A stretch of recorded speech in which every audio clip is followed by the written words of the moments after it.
Welcome guys, जैकलोन job channel में आपका बहुत बहुत स्वागत है। इस वीडियो में हम डिस्कस करने वाले BS nursing entrance exam syllabus 2020 RUHS। ठीक है, बहुत सारे स्टूडेंट कमेंट कर रहे थे कि बीएस नर्सिंग का जो एंट्रेंस एग्जाम है उसका सिलेबस क्या रहने वाला है, बायोलॉजी का वो बता दीजिए, क्योंकि आपने फिजिक्स का तो बता दिया। अगर बहुत सारों ने नहीं देखा है तो नीचे डिस्क्रिप्शन लिंक दिया हुआ है, वो भी देख लीजिए आप, फिजिक्स वाला सिलेबस। ठीक है, तो यहाँ पर हम पहले बॉटनी की बात करेंगे, उसके बाद जूलॉजी की बात करने वाले हैं। ठीक है, तो यहाँ पर दिया हुआ है कि आवर्तबीजी पादपों में जनन और विकास, ये जो चैप्टर है यहाँ से किस प्रकार के क्वेश्चन आपसे पूछे जाने वाले हैं एंट्रेंस एग्जाम में।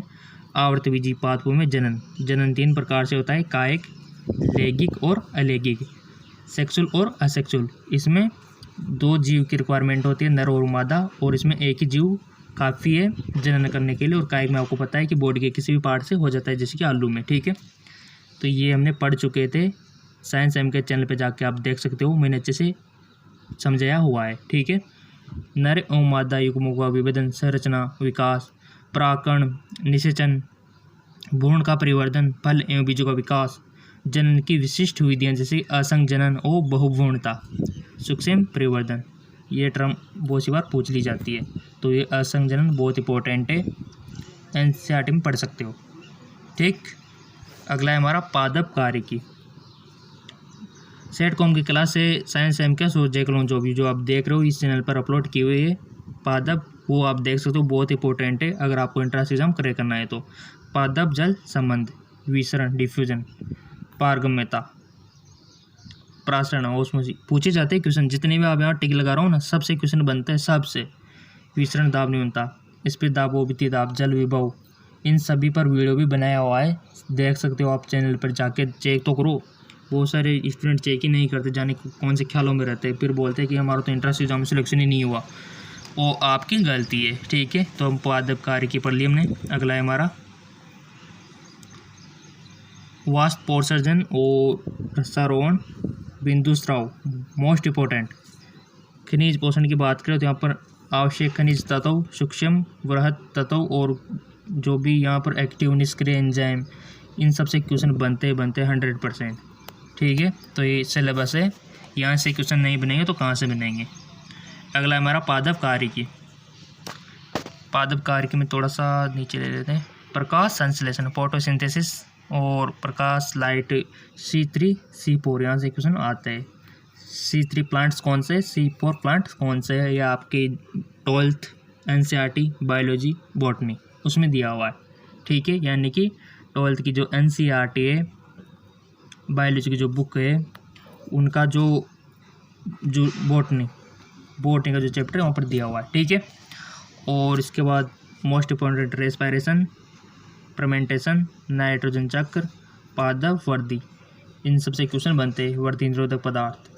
ठीक है, और अगला है हमारा बायोटेक्नोलॉजी, ये तो मोस्ट इंपॉर्टेंट है। बायोटेक्नोलॉजी को तो आप अंडरलाइन कर लो, सामान्य परिचय तो आपसे पूछा नहीं जाएगा, बट अनुवांशिक अभियांत्रिकी जैसे कि genetic engineering, plasmid most important, वाहक, क्लोन फैक्टर, ये सब, और ये जीवनबोधी मोस्ट इंपॉर्टेंट। इसको मैं क्लियर करा दूंगा बायोटेक्नोलॉजी को, ताकि आपको सहायता रहे। अगला हमारा पादप उत्तक संवर्धन, प्लांट टिश्यू कल्चर। ठीक है, और इसके बाद हमारा आर्थिक वनस्पति विज्ञान एवं कल्याण, ये थ्योरेटिकल बातें आप खुद पढ़ सकते हो इसको। ठीक है, जैव ऊर्जा, एनर्जी, इन सब को आप अच्छे से पढ़ सकते हो। अगला है हमारा जूलॉजी। सिलेबस ज़्यादा नहीं है, यानी कि आप बस कर सकते हो इतना सा तो है कि नहीं। Human physiology, Manav system of human, त्वचा की संरचना, मानव का डाइजेशन, देखिए सिस्टम तो आपको सारे याद करने हैं, जैसे कि रेस्पिरेटरी सिस्टम, डाइजेस्टिव सिस्टम और रिप्रोडक्टिव सिस्टम, एक्सक्रेटरी उत्सर्जन तंत्र, और नर्वस सिस्टम, और सर्कुलेटरी जिसमें हार्ट वगैरह, आर्टरी, वेंस सब आएंगे सर्कुलेटरी सिस्टम में, ब्रेन, ये सारी जो चीज़ें आपको ह्यूमन की पूरी बॉडी याद रखनी है, मतलब तभी तो आप साइंस के स्टूडेंट, तभी तो आगे जाके मेडिकल के स्टूडेंट बनोगे, ह्यूमन बॉडी। ठीक है, और डिजीज़ वगैरह, डिजीज़ कौन से बैक्टीरिया, वायरस, फंजाई, प्रोटोजोआ से कौन सी डिजीज़ होती है। ठीक है, अगला है हमारा मानव का पाचन तंत्र में बताया था, डाइजेस्टिव सिस्टम, इसमें आहार, एंजाइम, यकृत, लीवर, अग्नाशय, जितने भी पार्ट्स है सब के बारे में थोड़ी थोड़ी सी नॉलेज गेन कर लेना। लीवर के बारे में 10 टॉपिक, स्टोमक के बारे में 5-6 टॉपिक, ठीक है। पेनक्रियाज के बारे में भी नॉलेज 5-6 टॉपिक, ठीक है। मानव में श्वसन, रेस्पिरेटरी कैसे होता है, अंतःश्वसन, एक्सक्रेटरी हमने सब पढ़ा हुआ है। अंतःश्वसन, बाह्यश्वसन, टाइडल वॉल्यूम, इसकी जो आंतरिक श्वसन की वैल्यू कितनी होती है वो सब आपको याद रखना है। टेंडल वॉल्यूम, ठीक है। मानव का रक्त, ब्लड सर्कुलेटरी आ गया ना। हृदय की प्रणाली, हेड का वार, ठीक है। मानव का उत्सर्जन, एक्सक्रेटरी, नाइट्रोजन, इसमें आपको किडनी के फंक्शन, किडनी के स्ट्रक्चर, नेफ्रॉन के बारे में आपको कौन सी जगह कौन सी चीज़ ऑब्जर्व होती है, सारा फंक्शन आपको याद रखना है, जैसे नीट वाले याद रखते हैं, ठीक है। उसी प्रकार सारे फंक्शंस आपको याद रखने हैं। अगला है हमारा मानव कार्य की, मानव तंत्रिका, तंत्र, नर्वस सिस्टम। और 3 प्रकार का होता है, सेंट्रल नर्वस सिस्टम, परिधीय तंत्रिका यहाँ पर दिया हुआ है, और स्वास्थ्य तंत्रिका, तंत्र, अनुकंपी, प्रानुकंपी। यहाँ से क्वेश्चन बनने वाले हैं, ठीक है। चाहे तो आप इसका स्क्रीनशॉट ले सकते हो, नहीं तो डिस्क्रिप्शन लिंक दे दूंगा, वहाँ से आप इसको ले सकते हो, ठीक है। मानव के संवेदी अंग, मानव का जनन तंत्र आ गया ना, रिप्रोडक्शन सिस्टम, ठीक है। मानव में रासायनिक समन्वय, बाह्य स्रावी, एक्सोक्राइन, एंडोक्राइन, क्वेश्चन यहाँ से आते हैं ना, जिसको ये पता है एक्सोक्राइन एंडोक्राइन की पूरी बातें समझो, उसका सिलेक्शन पक्का, लाइफ सेटल, ठीक है। मानव में रासायनिक समन्वय हो गया हमारा। मानव में गति एवं चलन, ये भी मोस्ट इंपॉर्टेंट क्वेश्चन है, यहाँ से भी क्वेश्चन बनते। और ग्लैंड से हार्मोन्स, यहाँ से तो बनते ही है कि कौन सी ग्लैंड से कौन सा हार्मोन स्रावित होता है और उनके फंक्शंस क्या है, ठीक है जी।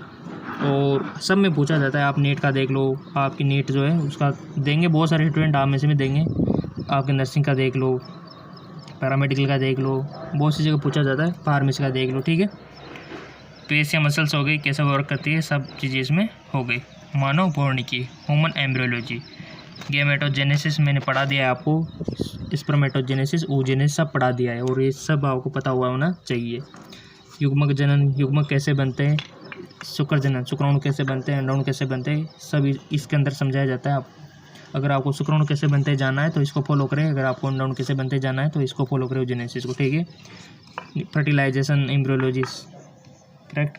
चाहे तो आप साइंस के पे जाके देख सकते हो, वहाँ पर ये सब मिल जाएंगे, आपको सब पढ़ाया हुआ है, मैं जो डिस्क्रिप्शन लिंक दे दूंगा वहाँ से आप फॉलो कर सकते हो। अनुवांशिकी एवं जीनोमिकी, मोस्ट इंपॉर्टेंट क्वेश्चन बनता है यहाँ से, तो मेंडल के सारे नियम याद आपको रखने हैं, डिसऑर्डर आपको याद रखने हैं, और जेनेटिकल डिसऑर्डर जैसे कि क्लाइफैक्टर सिंड्रोम, डाउन सिंड्रोम, ठीक है, याद रख लोगे इनके बारे में। हीमोफीलिया, फेनिलकेटोन्यूरिया, क्वेश्चन आते हैं बनते हैं यहाँ से। मानव कल्याण एवं स्वास्थ्य, ह्यूमन वेलफेयर और हेल्थ, मानव जनसंख्या, फैमिली प्लानिंग, प्रतिरक्षा, यहाँ से तो क्वेश्चन बनता है। इम्यूनिटी सिस्टम, ठीक है। टीकाकरण, कौन सा टीका किस बीमारी के लिए यूज होता है, मैं प्रैक्टिस करा दूंगा, डोंट वरी। कौन से, ये तो मैंने एक्सपेरिमेंट भी किया हुआ है कि कौन सी बीमारी के लिए कौन सा टीका यूज किया जाता है। आंधी तूफान चल रहे हैं अभी, ये इधर खतरनाक माहौल हो रहा है, बट आप अपनी पढ़ाई जारी रखिए। आंधी तूफान तो आते रहेंगे, बरसात भी होती रहेगी, गर्मी भी होती रहेगी, सर्दी भी होती रहेगी, बट आप स्टेबल रहें, कंटिन्यू अपनी एजुकेशन को जारी रखें, ठीक है। जीवाणु जनित रोग यहाँ पर दिया हुआ है। प्रमुख जैव चिकित्सा प्रणाली, ECG, CT स्कैन, अल्ट्रासाउंड, इनके बारे में ज़्यादा नहीं पूछा जाएगा, बट आपका जो बेसिक है वो क्लियर होना चाहिए, ठीक है। तो ये क्लियर हो गया हमारा बायोलॉजी का सिलेबस, ठीक है। RUHS BSc nursing entrance exam syllabus, ठीक है। तो कोई भी डाउट हो तो कमेंट करके बता सकते हैं।